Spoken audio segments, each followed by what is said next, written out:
Welcome back to the Running Explained podcast. Hi, I'm Coach Elizabeth, and I'm here to break down the science of running in a way that actually makes sense. Whether you're training for your very first race, aiming for a new PR, or just trying to be a more balanced runner, this podcast is your go-to spot for all things running. At Running Explained, running is more than just about logging miles. It's about becoming the best version of you.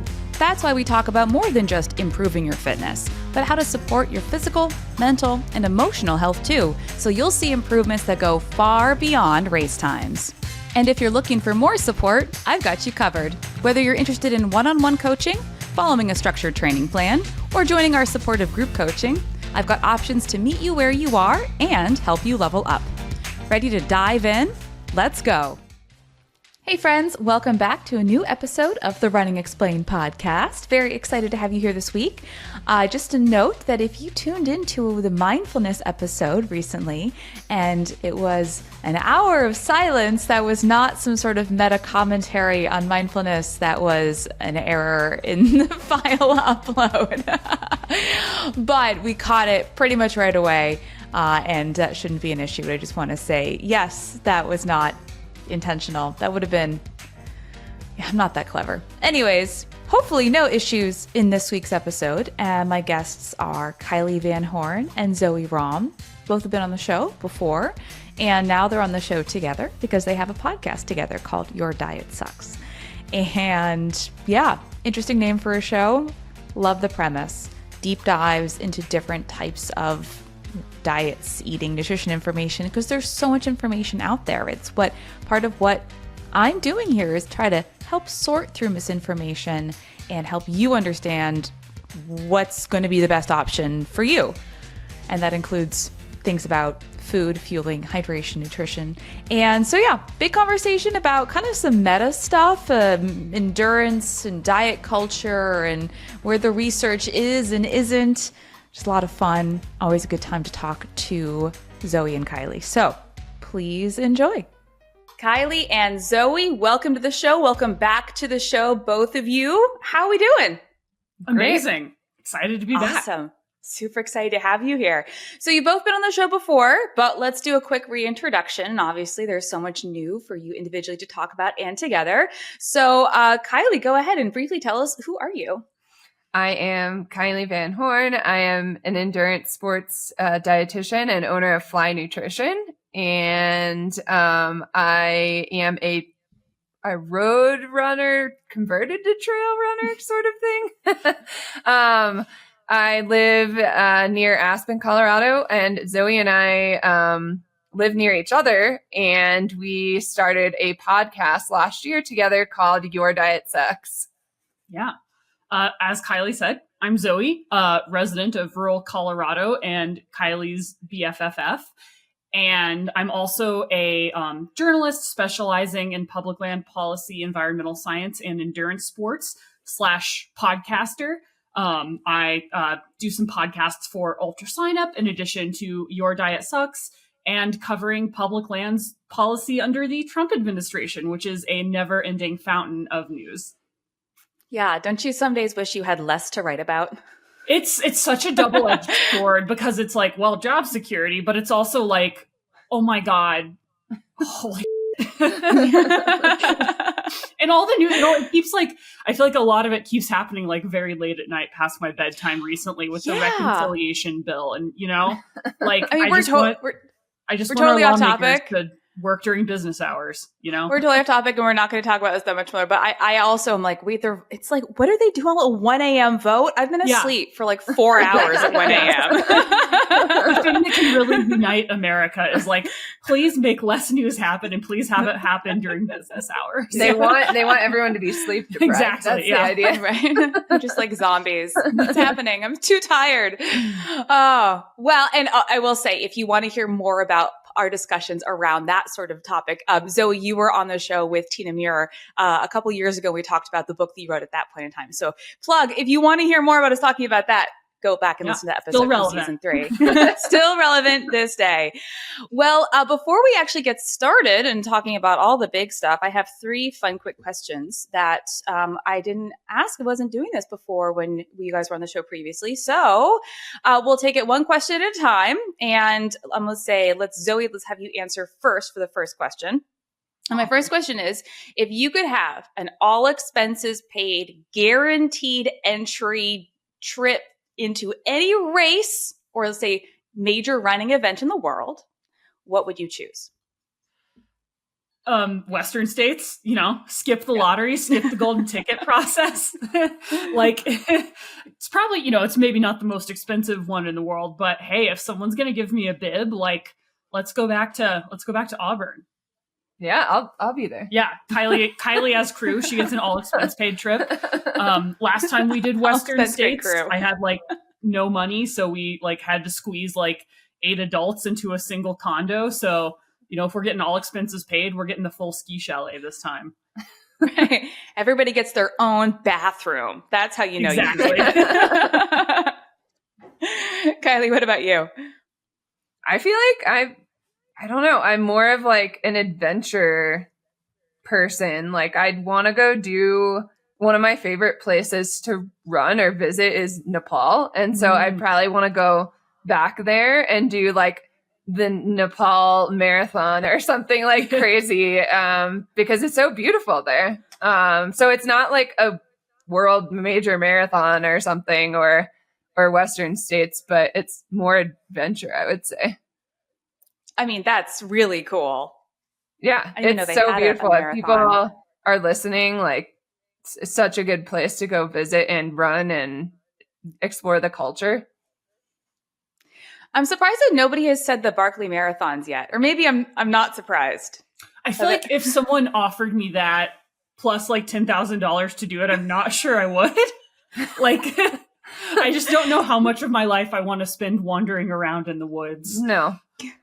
Not on my bucket list. Not on my bucket list. Yeah. I love that it exists, but like, hard pass. Thanks, Laz. Thanks for the offer. All right, next question. What is your all-time, does not have to be something that's currently available, your all-time holy grail favorite running shoe that you've ever owned? The Hoka Speed Goat Evo.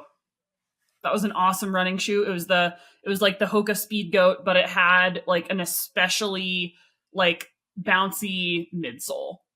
Ooh, nice. Loved it. They only made it 1 year, and then the factory that they produced it in shut down, so they stopped making it. Oh no! You can still find them around eBay. Oh wow! And at some point, the foam's going to be a little deteriorated. Like just kind of put them on, and dust puffs out the sides. Shout out to the Speed Goat Evo. That was like a super shoe before there were super shoes. I mean, I've been wearing the Hoka Challenger since like 2014 or something. That's like my go-to shoe. I don't wear anything else. Like I literally don't wear anything else because I have foot and ankle things that I deal with. And I feel like I can't wear like I've tried some super shoes and like I can wear them a little bit, but it can bug my Achilles and stuff. So I have to be super cautious with my shoe choice. But I'm a Hoka person, so shout out Hoka. Apparently, yeah, Hoka. This is not sponsored. No, not sponsored. All right, and last question, apropos to have you guys on here. What's your current fuel of choice? What are you fueling with these days on your runs? I've been really loving the Tailwind high carb ginger lime. It like isn't super sweet. It sort of tastes like the closest thing to a Moscow mule that one can consume while exercising. I don't know if that's the endorsement they want, but it's the endorsement they're getting. And it's got 90 grams of carbohydrate, which we love. And I am in Achilles surgery recovery. So, but I do love Never Second gels are like one of my favorites because it has over 200 milligrams of sodium in a gel. And I really like the texture of those. I'm particular with textures. And then I always use Scratch hydration mix. That's like kind of my choice of hydration mix. It's a lighter flavor, which I kind of like. So I've also been eating a lot of Shaq-alicious gummies. This is, Shaquille O'Neal. came out with a line of What? large gummies. Like they're like 4 times the size of like a normal like Sour Patch Kid. They're like a chicken nugget sized gummy. Wait, I have not heard this. Yeah, I'll have to show. They're huge, and they're actually really great for endurance fuel because like a single Shack gummy has more grams of carbohydrate than an entire Spring Energy. That's incredible. Well, it's not hard to do. No, I mean, just kidding. Do they taste okay? Yeah, they're like it's like a sour gummy. Yeah. So they're not like the novelty size where it's like a lobster sized gummy lobster. No, it's like it's smaller. Not one of those. It's not like a 12-pound gummy bear. It's like it's like, I mean, there's like, where do you get these? I got them on sale. They were on clearance at City Market. Oh no, they're on clearance. The grocery discount section. This sounds exactly what I want to eat while I'm running. Yeah, shout out Shack. Well, if I have to know now, listeners, if anybody has been fueling with Shack gummies, then you need to let us know. And also you need to let us know where you found them because apparently they're on clearance. Yep. Stock up while you can.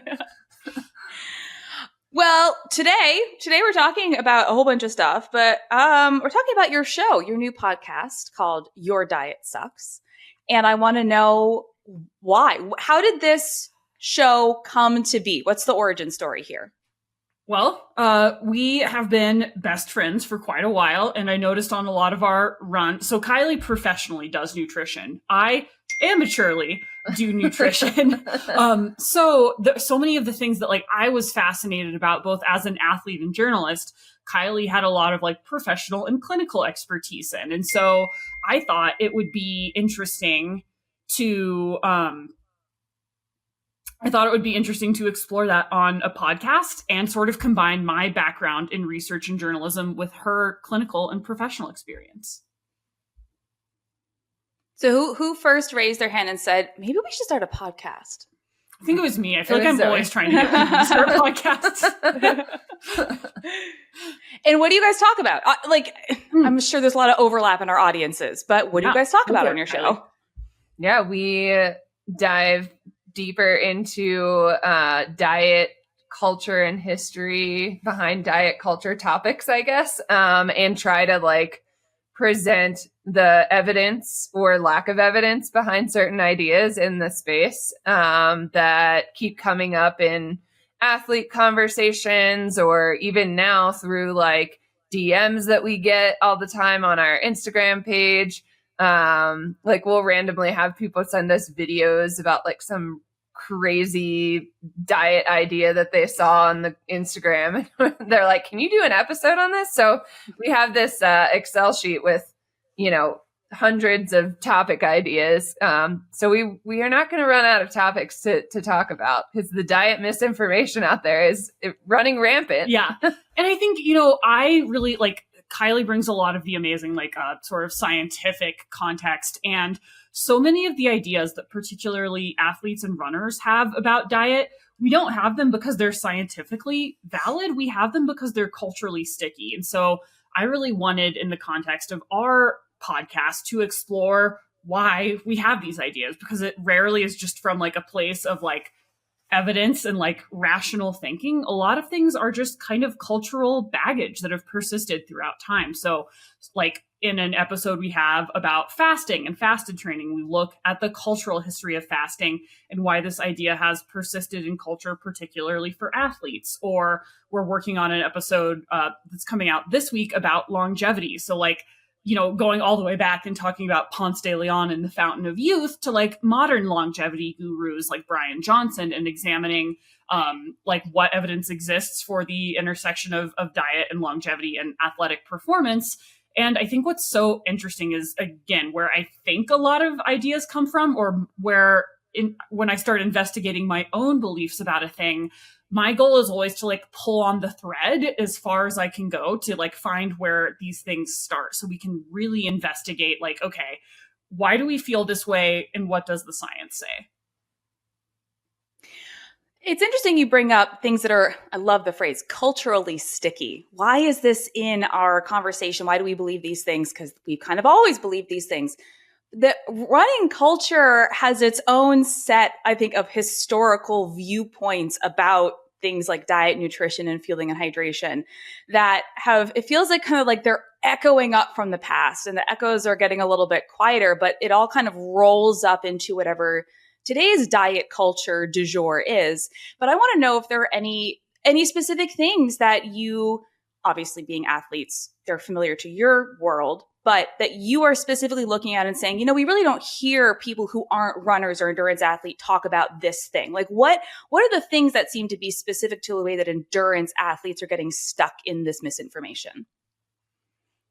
I mean, I think when we look at like the world of supplements, that's a good example of, sodium bicarb or ketones or like whatever professional athletes are, maybe like their sponsors are pushing them to kind of promote these things that might not have a significant like evidence behind their like huge performance benefit, or looking at a supplement as more of like a quick fix versus a like, oh, like why would we want to address actually like doing a carb increase or like fueling during exercise? We could just take this supplement. And the reality is then people get drawn into that idea of a quick fix versus, oh, maybe I need to like do some of these foundational things first that aren't as interesting, but actually do have proven performance benefits. So something like that, or something like a, like the fasted training idea, or like a low carb, high fat diets and things that, again, people might see either online from like professional athletes that are like an N of one, and they're like, oh, that person's doing this, so maybe I should be doing this. Or like even from fitness influencers and those types of people that might not be fully in the running space, but they get like Instagram influencers on their feed and they're like, oh, I want to lose weight, so I'm going to do this. So like that weight loss idea and like the intersect between that and the endurance space, I think kind of comes in as well.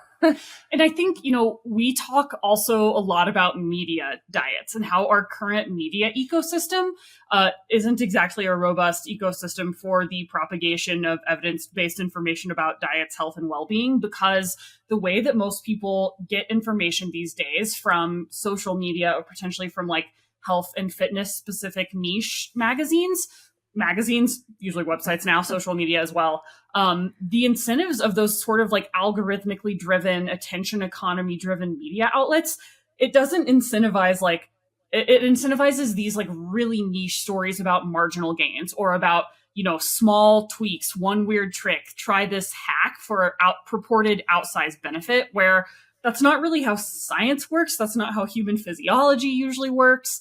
And it sort of like, because who's going to read an article or watch a TikTok that's like, eat 3 square meals a day, drink enough water, and get 8 hours of sleep? That's so boring. But like, how many people are actually doing that? And people always want to reach for the like, well, maybe if I have this like super Baroque carbohydrate periodization program, or what if I tried this supplement that my favorite influencer who has like out of this world genetics is promoting, and always like sort of reaching for these things that are very extreme, or these things that are identity reinforcing, particularly for athletes. Increasingly, people are looking for community and ways to signal about their athletic identity, their health identity, signal about their socioeconomic status. And increasingly, people are turning to diets and exercise to do that, right? We think about like the cult of CrossFit, the cult of Peloton, the cult of low carb diets, keto diets, paleo diets, ancestral living.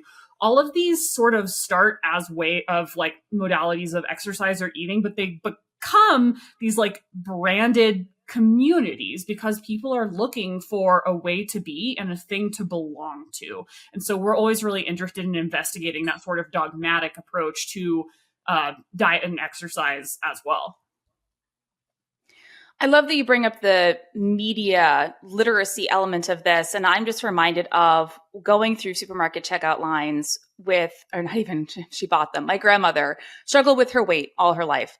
And, or, in retrospect, there was just way too much talk about her body in relation to like, yeah, we've all been there. We all kind of have a family member who research indicates that the overwhelming majority of people who identify as women feel that way, right? Like we're socialized to feel that way, you know, like it's called normative discontent. Women have been socialized to bond over disliking our bodies. We view that as like the quickest way to sort of like build companionship and community because it's just been so normalized, and we've internalized this idea that like our default position to start from should just be hating our bodies. So oh my gosh. All that is to say, normal. Just feel that in my soul. Yeah. Yes. Yeah. But I bring this up because she'd be the one who was, and if she were alive today and we're on TikTok, I don't know what would have happened. She was the one buying the Woman's World tabloids, lose 80 pounds in 3 weeks with this supplement. Like she was the one who was buying into that. And I wonder if essentially that's what we're seeing now. It's just instead of being relegated to the supermarket checkout lines, it's on your For You page. It's literally the first thing you see. And then you see 18 other things about it. And then you think, well, hold on, there must be something here. Like, I mean, I feel like we've been seeing this kind of stuff all the time, like for our entire lives anyways, but the environment, the stage, the platform has really changed. Yeah, the sort of algorithmic incentives have, like you said, just supercharged this, right? Because it can become hyper specific to you too. Whereas like, yeah, like you said, we would have going back seen it on like the front cover of like a women's tabloid years ago. Now I can find someone who speaks to other aspects of my identity, like my political identity, my social identity, my athletic identity. So it can become hyper specific to hit me exactly where I'm vulnerable. So instead of just having a generic sort of weight loss narrative, now I can be like inundated with narratives around like running and weight loss and diet and weight loss, and sort of that are spruced up under this like high production value veneer of authenticity or of scientific validity. So the media environment has gotten significantly harder to navigate because now the way that we interact with media, particularly social media, is just designed to game our human psychology at every turn. Because like instead of just seeing it in the checkout line, now it's like, well, I can take that tabloid comes to work with me. That tabloid comes to the bathroom with me. That tabloid might come to bed with me. Like my risk of exposure to this harmful information in these narratives is just like up tenfold because of how portable and accessible it is now.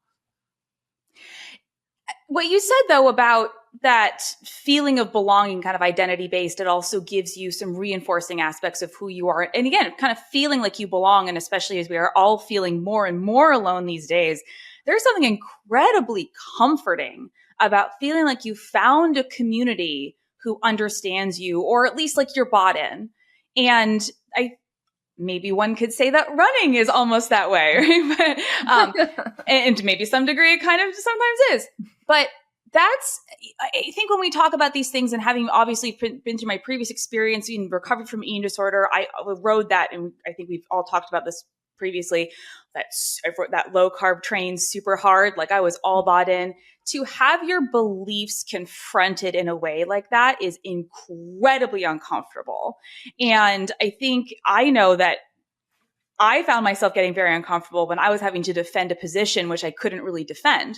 I just felt like it was the right one. And I think that's why we get a little bit reactive about some talk around foods and diet and eating when it's not like an attack on your beliefs, right? We can talk about these things in a way that isn't judgmental or is not blaming somebody or reaching into that kind of language. That's why we get 1-star reviews on our podcast. Our goal is no 3-star reviews. We want 5 stars or 1 star. Because like from our perspective, if we're not pissing some people off, we're probably not engaging with the science to the extent that it deserves to be engaged with. Because I know we like to think that we eat in a vacuum, right? But every time we make a meal, we go to the grocery store, we eat a snack, we're engaging with different aspects of our identity. We're signaling something about our political values, our environmental values. One thing that we always like to talk about on the podcast is how we're signaling our belief about like performing our gender through food, performing our athletic identity through food, signaling something about our socioeconomic status or our awareness as people through our food. So the reason people understandably get extremely defensive about it is because it's never just food.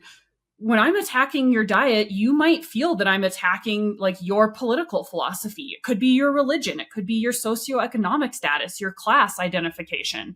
So many of these like feelings get wrapped up in our food that's why we always want to bring that aspect of like, let's look at what the research says about like how our understanding of gender impacts how we eat here, or our understanding of class impacts how we eat here, and how that plays out, and also how that triangulates with like, well, what does the science say? Because I know, again, like we like to think that we're making decisions from a place of science, but that's really not how humans work. We're making extremely emotional decisions all the time about this stuff. Well, and we do try to present like both sides to a topic as well. So we kind of examine like, what does the research on this side versus this side say? And then we always leave people with, questions, and oftentimes more questions than answers at the end of an episode. So it's not necessarily that we're saying you have to do this thing, or like we're putting our own beliefs as like the driving force for an episode, but we're trying to give people the information and then allow for them to make their own decisions. What about somebody saying, well, what's the harm, right? If somebody wants to believe certain things that aren't necessarily true about their diet and make those choices, what's the harm? What does it matter? What does it matter? I am a body liberationist, so it's my belief that like you're entitled to that. Like that is like, I can't, again, like I've worked so hard to dismantle my own way of engaging with people's ideas about my diet and my body, as many people in eating disorder recovery are. So at the same time that I believe like you are 100% like whatever you want to do with your body and your beliefs around that, like that is up to you.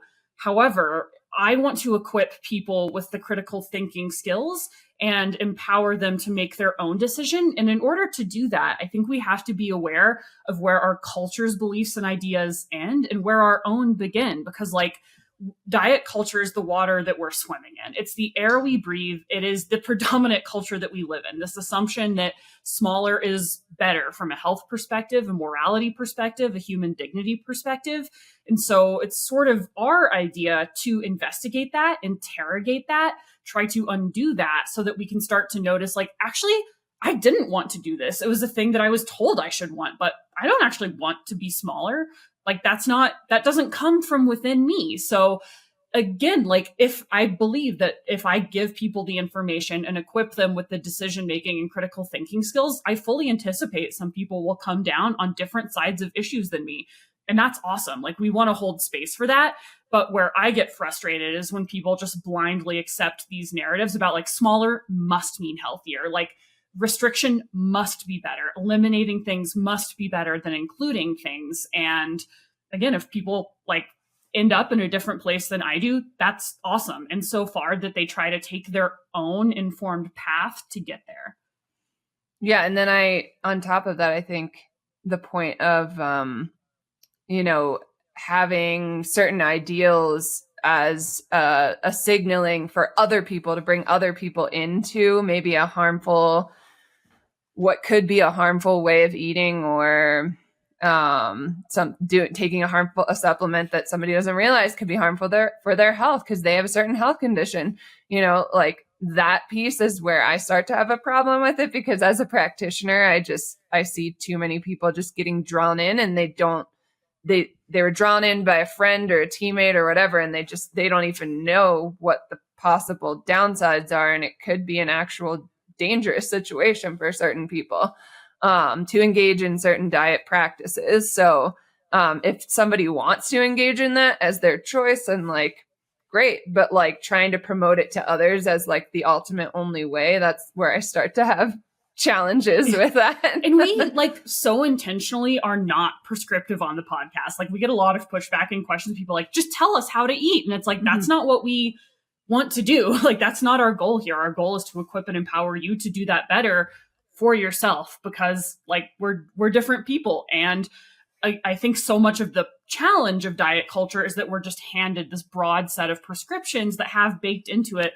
all of these really poor assumptions. And so again, like I would rather hand people a framework to make their own decisions than just say like, and here's the YDS approved diet, which like people ask us all, like, I feel like every time we're on a podcast, they're like, so actually tell us how to eat now. And we're like, no, that's not the goal here. That's very frustrating though, because people we want answers. Yeah. We want, okay, if it's that simple, just tell me what to do. Yeah. I mean, yeah, like it would be great. Like, I mean, honestly, if we could, like we'd be making money hand over fist if we had like the YDS diet and could do the branding and the freezer meals and the supplements and the TikToks, we could be crushing, right? But that just, it doesn't exist. It is not a thing that exists. The ideal, like the, whatever perfect, like marketable, bottleable diet. But I think another thing that we're always trying to investigate is that deeply human desire for control and for certainty. And particularly when it comes to bodies, athletic bodies, human bodies, and the way that it interacts with food and fuel and culture, there's not a lot of certainty and control that we can guarantee. And so I think my ultimate sort of metric for success is like, how many people can we invite to just like wade into that uncertainty together and to make decisions from that place rather than like, well, this guy sold me, like he said, I'll lose weight if I just follow this program. If I do 100 sit-ups a day, I'll get a 6-pack of abs and I'll be able to run a 3:20 marathon. And the way that humans deal with a lack of certainty in how much our bodies change is oftentimes by making really flawed decisions. So how many episodes do you have out now? 20 plus? Yeah. Oh, yeah. So you've done a lot of research of the episodes that have come out so far. You don't have to talk about, unless you want to plug future episodes. What is something that you've learned that you didn't know in researching something from an episode that you did? Every episode we do. Yeah. Yeah. What is the best thing you've learned? The best thing, Ozempic is made out of Gila monster saliva. Yeah. Oh, are those the desert lizards? Yeah. Semaglutides Really? are derived from a synthetic Gila monster saliva. I think about that twice a day, every day. I That's find your that Roman Empire. Someone like went out, milked a lizard, and was like, let's see how that impacts my metabolism. That's a small one. But I mean, I feel like there's always like so many things, like finding like how far back things go. One of my favorite recent episodes, we did one about racing weight and then looking at the history of things that historically like athletes have done to lose weight for competition. Basically, since humans have been competing in sports, we've been doing a lot of like absolutely insane things to lose weight. Like it was like gladiators too. Yeah. Gladiators used to do like would let blood, which like that's not great. Like we know now that's like you don't want to do that. Knights would do like sweat sessions like in their full suits of armor. Boxers in like the early 20th century would try to spit as much as possible to lose weight. And like those things seemed like so insane and silly, right? Think about how many things we're doing now that in 50 years we're like, that is so insane and silly. So I think that like, again, like one of the reasons I like the history is because like, yes, you get all of these delightful Gila monster related fun facts, but we actually get to see like, look at this like long history of the deranged things that athletes have been doing to make themselves feel better about their bodies for competition. Like we're part of a pretty long and proud lineage of humans making poor choices around body. Yeah, and also so we do. Zoe always I feel like does like the history deep dive, and then I add the like stories from athletes or little tidbits of like science that go along with episodes in it. I always find it really gratifying when we get messages from people that are like, I listened to your episode and I was like at the end of a rope with my medical team. Like we couldn't figure out like why my A1C was like so high. And then I realized that like underfueling can actually cause high A1C. And so always trying to throw in like little tidbits like that for people that actually can have a huge impact on someone's trajectory from like a health and medical standpoint, as well as a performance standpoint too. So I learn every episode about the history from Zoe, I feel like, and then I try to add in some of the other like a practical science type things that come a lot from my work and experience with athletes. What are some things that you hear the most, like the most common things that you hear and you're like, hold up, that's incorrect. obviously I'm sure there are some niche ones that have really stood out, but what are like the everyday, or like I hear this 8 times a day? I think the one that we've been getting a lot that breaks my heart is perimenopausal and postmenopausal women being told that they need to restrict carbohydrates to avoid gaining belly fat. Your hormones change and your metabolism changes as you age. And particularly people that have been socialized as women, we've been taught to fight body changes at every corner, right? Like it's like a failing if we allow our bodies to age, if we allow them to change in any way, if we look any different than we did at age 17, then that's like somehow like a physiological failure on our part, is sort of the cultural narrative we've been handed.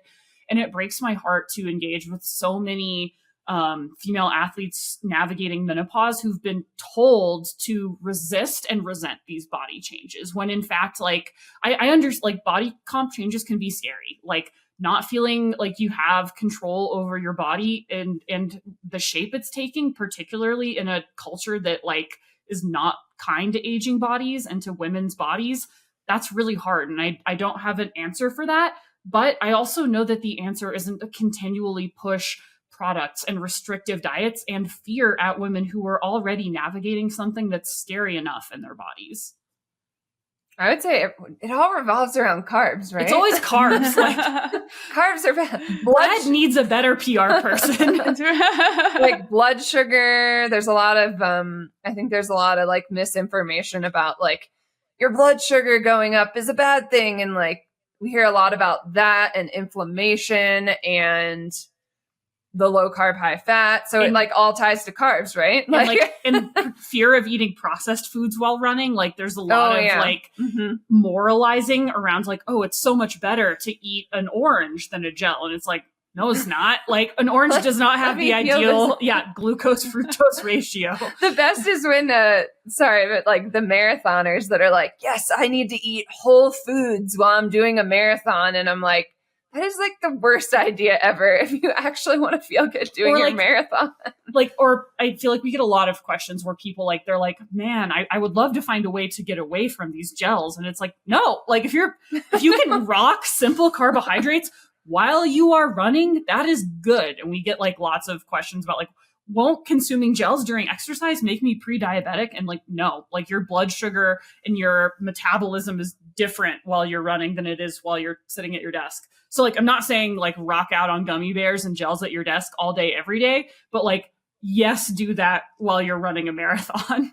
Or like, tell us the best gel out there. Yeah, that's the number one question we get is like, what's the best gel? Or like the one that works for you. Yeah. I wish we knew, like there's no way I'd be a journalist if I had the recipe for the best gel. I'd be making that gel and I'd be retired on a beach in Bali, not researching on PubMed for hours a day. Do you notice, I'm glad that you brought up the perimenopausal and menopausal angle. That's definitely something that I see. I work with a ton of athletes who are menopausal or perimenopausal, or during the course of our time together, they enter perimenopause. And then that's always a conversation where I have to say, hey, have you talked to your doctor about this? Because this probably isn't overtraining, but something's going on. Do you notice any generational differences in things that people are more drawn to believing? I'd be curious to get Kylie's take at the clinical level since she works at individuals. But I think in terms of the narrative, I think a big thing that we see and that we're confronting on a upcoming episode is because there is such a dearth of research around female athletes and particularly athletes navigating menopause. A lot of the people who step in to fill that gap don't have athletes' best interests at heart. They're here to sell you an exercise program. They're here to sell you a dietary supplement, or they're here to just sell you the like tried and true age-old narrative that like being in a woman's body that's changing and aging is inherently bad and it must be resisted and resented at every turn. And I think that like increasingly as like more science becomes available and more understanding, and it becomes like not an insane thing to talk about menopause. Like I feel like it's become, almost like to a cliched point, like now we're finally having conversations about it and women are like, hey, why aren't we talking about this? This is like a huge freaking deal for me. And it's insane that we're not talking about it all the time. Because if men went through menopause, like 100%, it would be like, Barstool Sports, like, front page news every single day. So I think that just those conversations have become more at least normalized. But I do think that, again, like the attention economy and social media has stepped into the gap left behind by exercise science for women. And the gap is not always filled with good information or with sources of information that have people's best interests at heart. Or it gets like misconstrued, like Yeah. an idea that was maybe presented in one study with 10 people, then it's extrapolated to like, oh, like everyone needs to cut out fructose after the age of 50 or something. And like, like I can't lift because that produces cortisol. And it's like, yeah, but it should, because like you need that to adapt. And also like life produces cortisol. It's okay.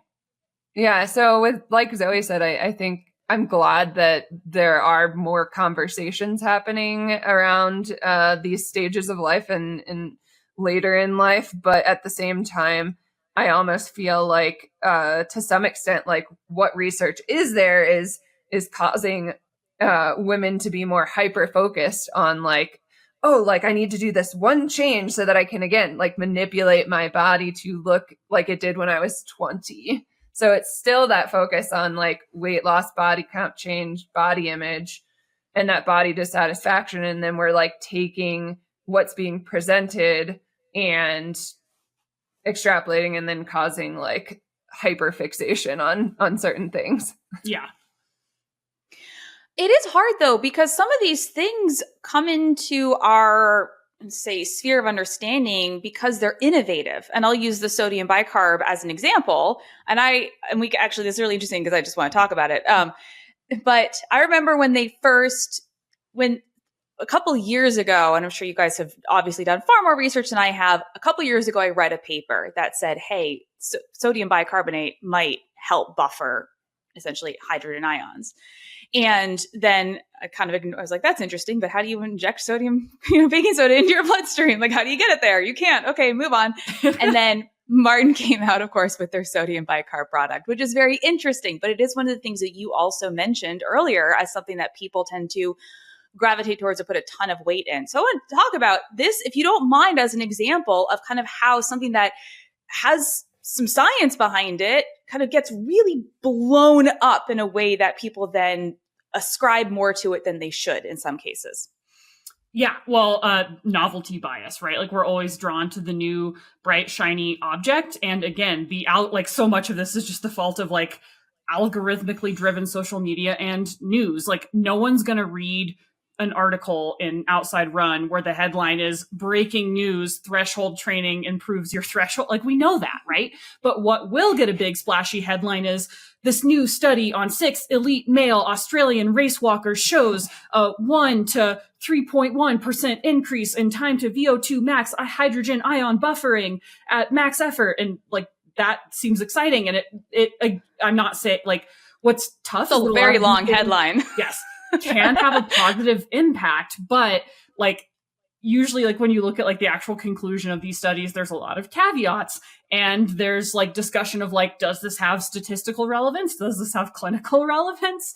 Like, is this something that like, does it like, what's the risk benefit analysis? Is this something that works in every case? Because yeah, with sodium bicarbonate, there are cases where it does work extremely well and individuals for whom it works extremely well. But even outside of that, there is individual variability. We're all lovely, beautiful, special, unique snowflakes and have extremely different reactions to sodium bicarbonate, fascinatingly and also unfortunately. Like how quickly your time to max pH in your body can vary or between individuals can be between like 30 to 180 minutes, which is hugely variable. God. And worth knowing if you're doing an event that is shorter than 180 minutes. For timing, like we don't know how to tell athletes to time this very well because of individual variability. So these conclusions where it's like largely, it is accurate to say that sodium bicarbonate helps buffer lactate. It does improve performance. Not for everyone and not in every case. And there will be more downsides for some people than others. And a lot of that nuance gets lost in the game of telephone, particularly when you filter and refract it through social media and through attention economy driven media. Well, and then so thinking through like a lot of these supplements or products, thinking about the audience and who is using it. And so like if you're think about whether you're like a professional athlete or an elite athlete, a lot of these athletes, they're like, looking for the smallest performance gain because the reality is they might need that to win.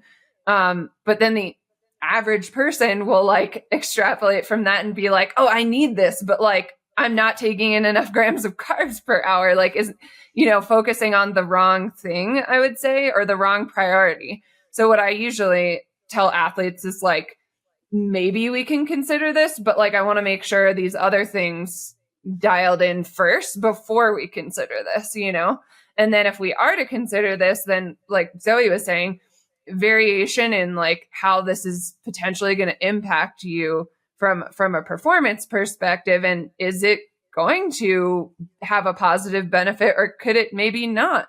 I've had athletes have severe GI distress from using bicarb.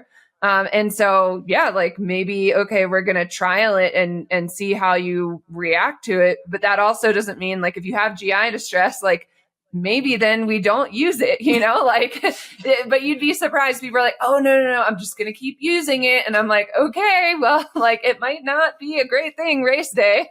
If you have to change your shorts at the finish line. So trying to think through some of those things. And I see, another trend, which I'm not necessarily against, is like pushing in high carb intake. And so like really pushing the limits of the carbohydrate intake per hour during exercise.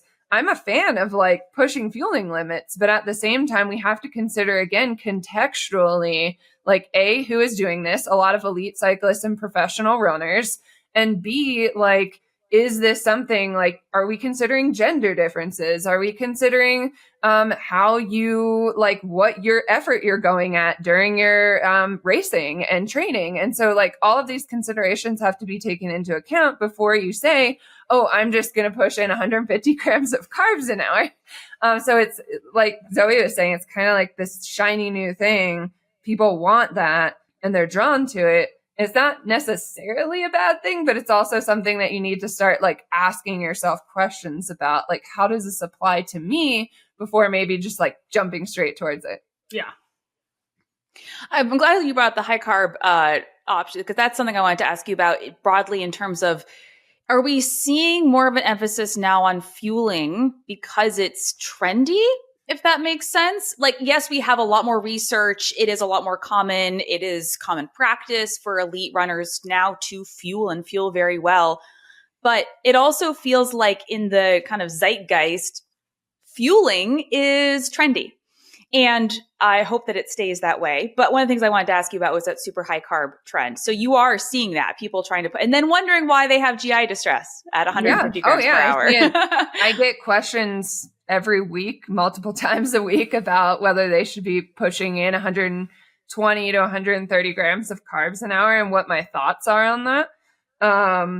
And again, I consider the context of the person and like how long they've been a, athlete and their gender and their age and like all situationally, what races are you doing? Cause like if you're doing a hot race, like that might be a situation where, there's a lot more inflammation going on, like might not absorb carb as well. Like, so everything has to be considered when you are trying to think about like, what's the optimal range for me for carb consumption. And so, I mean, I would say in regards to your statement about fueling being trendy, I don't know if I see it, but I think sometimes I live in a bubble because like, that's what I promote as well. But also like, I oftentimes get the people that are on a different trend, like they're like, oh, I was low carb, high fat, and now I have these thyroid issues and I can't even run anymore. So I need to try to fuel myself more. So it's interesting. Like maybe Zoe, you can speak to the different side, but like, I don't know if I fully see it as being like a trendy thing. I feel like I do, as a person in the media, I feel like it's something that increasingly we're seeing. And there's also like increasingly like there's sort of like a feedback loop of like there is increasing research being done, but also again, I'm just a girl standing in front of the entire exercise physiology industrial complex asking you, for the love of Christ, to please study women. Just like a couple of us, like, cause like it was just like in the last year that there was a groundbreaking study that found that body frame size was correlated with ability to take in a car. Like stuff that sounds like so no duh, like thanks science. Great. But like we didn't know that. So like there's still a lot of unknowns, which I think is exciting.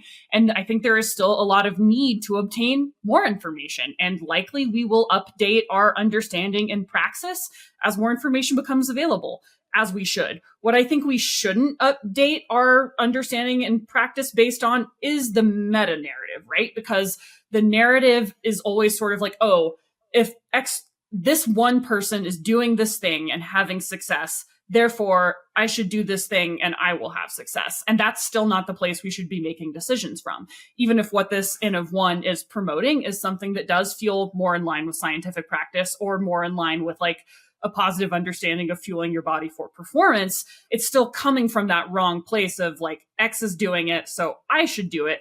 And the way that we should make decisions should be, here's best practice. Here is the available evidence. Here's how that fits in with my individual physiology, bandwidth, resources, and goals. Because like, respectfully, if you're just trying to finish your local 50K, you probably don't need to fuel like you're trying to win the Tour de France. Like, respectfully, you may not need to do that. You may need to, but you also may not need to. And I think like that individual variability is what gets lost.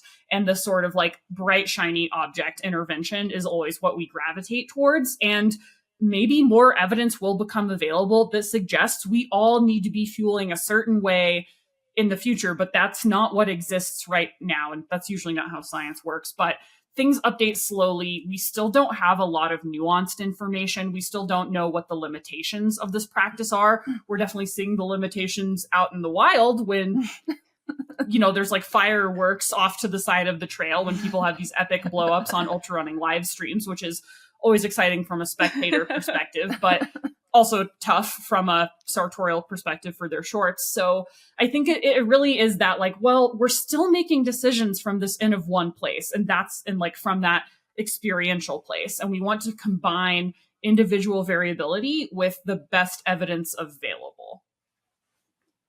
But that's too long of a TikTok, so no one hears it. Yeah, I think that's longer than the 7 to 12 second recommendation. Yeah. I want to, something you mentioned about that person, the N equals 1, looking up to what somebody else is doing. And I think, viscerally reminded of times when I was really looking up to what somebody was doing nutritionally, and then come to find out a couple years later, like they ended up having major health issues, and now we're eating a completely different way. And I'm no different, right? That happened to me, but it's happening to a lot, I think, of really major figures in more of those kind of extreme diets that we're seeing. Like even the carnivore guy says he's eating like fruit and nuts now or something. Yeah, because he needs to poop at some point, right? But I'm wondering if you could maybe softball this question to you. I wonder if you could speak to the delicate, like looking up to somebody for inspiration and yet not assuming that what they're doing is the right path for you. Look, listen to our podcast. Yeah. Because that's one of our goals, is to help people like wade through these ideas so that they can understand more about these trendy ideas or nutrition and diet ideals that they're kind of hearing about. We might not have an episode on carnivore yet, but it's coming out soon. So, but I also think it's like, anytime I'm working with an athlete that's asking about these sort of things, I'm like, all right, let's get curious about like, okay, why are we wanting to do this? Or what are like Zoe was saying earlier, like, what are the positives and negatives? Like oftentimes people get drawn to, oh, this happened for this person, so it's all positive. But like, are there things that could happen that would be negative? And I see that the most often with low carb, high fat, because it's not an instant, like, I mean, for some people it is an instant, like I feel like crap, but for other people, they actually feel good doing low carb, high fat initially. And then it's not till a year later that they get a stress fracture and they're like, oh, I didn't realize that like bone resorption factors could be increased when I do low carb. And so, you know, if you look at that though, there is science that shows that. And so there's, you know, trying to consider those sorts of things before like jumping in and automatically getting into this like new diet idea or supplement or whatever.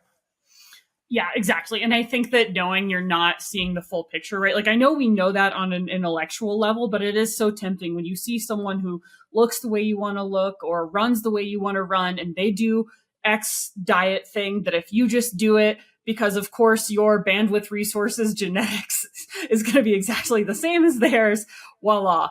And also I think we want people to investigate, like, why is this person pushing this narrative, right? Because increasingly, like, maybe it is something as like obvious and direct as they're trying to sell you a supplement or an exercise program, or like maybe they're just trying to capture your attention, right? Like maybe they're just doing an extreme thing and they're not even trying to sell you a product directly, but they're still trying to sell you themselves and their brand. And the algorithm is always going to incentivize the things that are niche, specific, and extreme. Like how many Mediterranean diet influencers can you name?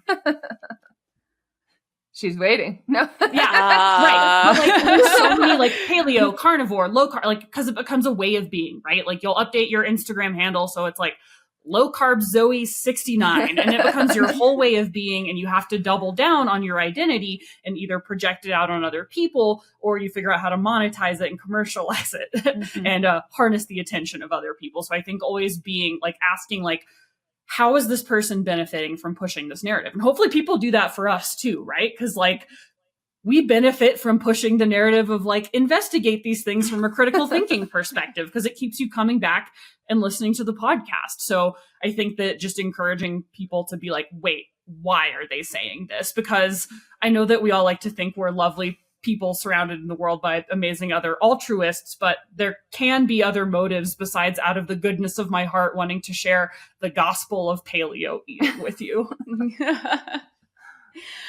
What is the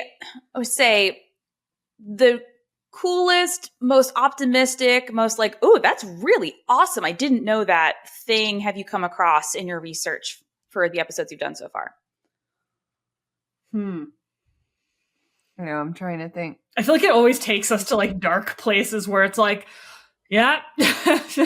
Yeah. Well, the cult episode, that one always comes to mind. I feel like just the history behind cults in general, and then how that ties into like diet cults or diet culture in a way. That was one of my favorites, I think, which surprisingly wasn't one of the most popular episodes, but maybe people didn't want to hear about diet cults. Yeah. No one wants to realize they're in a cult. Like, what? No, I'm not. I mean, you know, I think like for me, I think there was a pretty bummer episode about eating disorder myths we did early on, but it was encouraging to see how the research is changing and where the research is headed, showing how things like anti-fat bias inflect medical research and medical practice, and at least being like aware of the limitations of where we're at and the limitations of our current narratives and ways of understanding.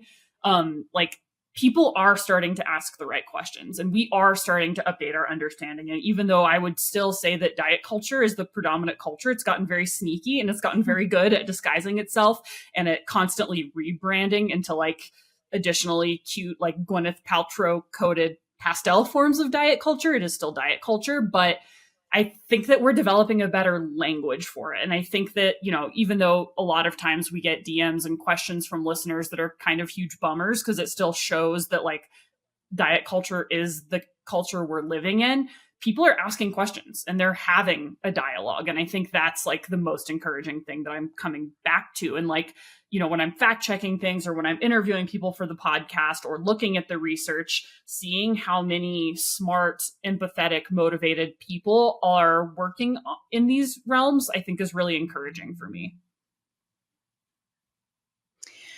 As we are wrapping up here, I would love to know, you said that at the end of your research, in your end of your episodes, there's always far more questions essentially coming out of the topic than even going in. And I think that's what we all want, especially with science, that we always want to be saying, well, now what? What else can I learn? What questions does this, what questions arise from this? So I don't know, of the stuff that you've talked about so far, and if you had a magic wand, going back to the beginning of the episode, you could do any race anyway. If you had a magic wand and you could fund research or have research appear on a specific topic or investigating a specific question, do you have something that springs to mind where you're like, gee, I would love for them to look at this? I mean, just more Yeah, I would just say women. the peri and postmenopausal age category. Yeah, I would say honestly, peri and postmenopause.